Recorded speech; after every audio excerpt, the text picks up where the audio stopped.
நரியும் திராட்சைத் தோட்டமும். வெயில் மிகுந்த ஒரு நாளில் ஒரு நரி மிகவும் பசியுடனும் தாகத்துடனும் அலைந்தது. அப்போது அது ஒரு திராட்சைத் தோட்டத்தைக் கண்டது. அந்த தோட்டத்தில் கொத்து கொத்தாக பழுத்த பழங்கள் தொங்கிக் கொண்டிருந்தன. திராட்சைப் பழங்களை பார்த்ததும் நரிக்கு மிகவும் ஆசையும் சந்தோஷமும் ஏற்பட்டது. ஆஹா, பசியைப் போக்க சுவையான திராட்சை என்று நினைத்தது. நரி திராட்சைப் பழங்களை பறிப்பதற்காக மேலே குதித்தது. ஆனால் திராட்சைக் கொடிகள் மிக உயரத்தில் இருந்ததால் அதன் கைக்கும் எட்டவில்லை, வாய்க்கும் எட்டவில்லை. மீண்டும் மீண்டும் பலமுறை அது உயரமாக குதித்துப் பார்த்தது. ஒவ்வொரு முறையும் அது தவறி களைப்படைந்து தரையில் விழுந்தது.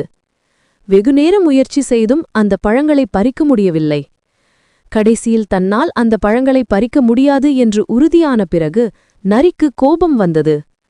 அந்த பழங்களை பார்த்து நரி இகழ்ச்சியாக, சீச்சி, இந்த பழங்களெல்லாம் புளிக்கும், சாப்பிடவே லாயக்கில்லை என்று சொல்லிவிட்டு சலிப்புடன் அங்கிருந்து சென்றுவிட்டது.